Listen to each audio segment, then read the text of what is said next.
Hello Bloomington, I'm Mayor Tim Busse, and this is the Council Minute for the week of October 2nd. We didn't have a council meeting this week, but there are a few topics I wanted to catch you up on today. Let's start with some very good news.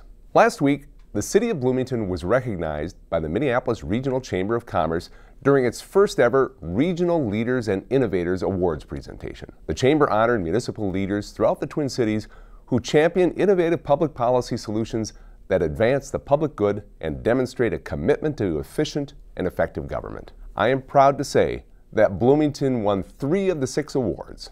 It shows once again that here in Bloomington, we excel at the nuts and bolts work of municipal government. So much so that the outstanding work done here at Civic Plaza is not only recognized and appreciated by residents, but also by our peers across the Twin Cities. Bloomington received the award for innovation in public safety for the Bloomington Police Department's Share Community Values initiative. Starting in late 2022, the department began a process with the community to develop a set of shared core values aimed at maintaining and increasing trust between police and the Bloomington community. The project brought together community members that included faith, civic, and business leaders, and the shared values identified by this process, respect, compassion, honesty, and service, have been imprinted into the DNA of the police department and serve as a prominent reminder of why and how Bloomington Police provide services. These values have also allowed the department to be fully staffed, which has resulted in increased community engagement and reduced crime. The award for innovation and sustainability went to our new curbside cleanup program. You've heard me talk about this success story in the past. Bloomington's popular annual curbside cleanup program began as a way to keep the city clean and provide a way for residents to dispose of bulky, unwanted items. But over the years, it presented serious environmental and fiscal concerns for the city. At the direction of the City Council, staff moved forward with a new program for handling bulky materials more sustainably, including a modified every other year curbside cleanup with limited items accepted. The new plan also includes monthly pickup of reusable and recyclable bulky items, an annual recycling drop-off event which just took place last week, and swap events. The new program allows the city to reduce the annual fee residents pay and is helping the city reuse and recycle more and landfill less. And finally, I was truly honored to be the recipient of the Chamber's inaugural Bold North Award. Jonathan Weinhagen, President and CEO at Minneapolis Regional Chamber, said the award is about honoring a champion of the region no matter the circumstances, and named our recent Expo bid as an example. I agree with him that while the Expo bid may not have been successful, our region and our state were extremely well received on the world stage. And the work we did strengthened our region's public-private partnerships. I'd like to not only thank Jonathan and the Chamber for recognizing the leadership and efforts that went into showing that Minnesota is worthy of the global spotlight, but also the many, many others who were involved to help make global connections that will continue to highlight our state as a desirable destination for tourism, business, and investment. Last Monday, the Council had a good discussion about the background, the traffic data, and the recommended next steps for the section of West 102nd Street between France Avenue and Normandale Boulevard.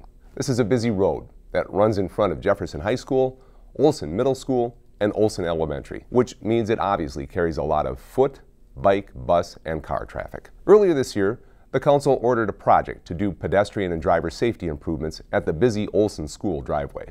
When that project was being discussed, the Council heard from area residents about other school traffic safety concerns. So on Monday, City staff shared some of the previous safety projects completed around the schools, as well as changes being considered in the near future regarding speed limits and school speed zones. Staff also provided recommendations to advance a comprehensive traffic safety study that will include work with the stakeholders like Bloomington Schools, Hennepin County, and residents in the area to identify a preferred treatment or vision to address the safety and multimodal needs along this corridor. The study will include the intersection of France at 102nd Street, the Jefferson driveways on 102nd Street, site circulation, student crossings, speed limits, and on- and off-road facilities for all modes of travel. The Council supported this approach and also stressed that there needs to be a strong focus on public engagement and making sure that the process addresses walkers and bikers in addition to vehicle traffic. This study is anticipated to get started with the 2024-2025 school year. Now it's time to answer your questions about Bloomington Forward, the long-term investment plan that, if approved by voters, would support 3 major community projects. Specifically, 3 questions on this fall's ballot will ask voters about building a new community health and wellness center, renovating the Bloomington Ice Garden, and enhancing and protecting the 9 Mile Creek corridor and more in Central Parks. Bloomington voters will consider a 0.5% local option sales tax to finance $155 million in bonds to pay for the projects as part of a citywide referendum. That leads us to this week's first question. Why a sales tax? The City Council concluded that a sales tax was the best choice to finance this investment plan because it will spread the cost of the project among residents and non-residents who buy taxable goods and services in the city. If the projects were funded solely through a property tax increase, the cost burden would fall to those who own commercial and residential property.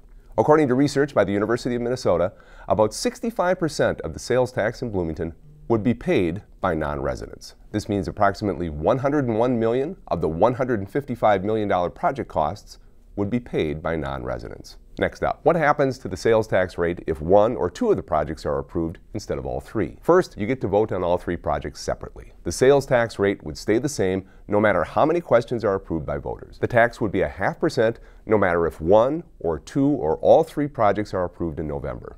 In other words, it's not cumulative. If none of the projects are approved, there will be no new 0.5-cent sales tax in Bloomington. The difference between the approval of 1, 2, or 3 projects is the duration of the tax. The sales tax will end when the bonds for the projects are fully paid off, and the maximum term for the sales tax is 20 years. If just 1 or 2 projects are approved by Bloomington voters, the sales tax will end when the approved projects or project are paid off in full, likely before that 20-year term that I mentioned. And it's important to note, the sales tax proceeds will only go toward the projects approved by Bloomington voters. And finally, have other Minnesota cities used the sales tax to support regional projects? The answer is yes. Over the past 5 years, voters in dozens of Minnesota cities have adopted local option sales taxes to help pay for a variety of major public projects that benefit the community and the region.